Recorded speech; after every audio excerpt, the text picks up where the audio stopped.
Kaya nga namin hindi hiwalay ang Lola Magda eh. Nariyan ang aming lakas.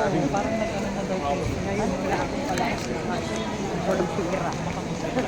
Kung sabihin walang pera, mamaya na wala.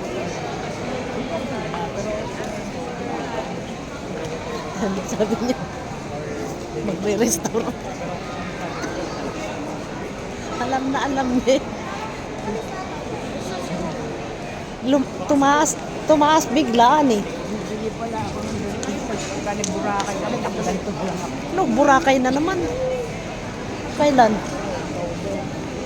Balik kayo doon? Nakabuka kami. Kaya nga, Boracay na naman kayo.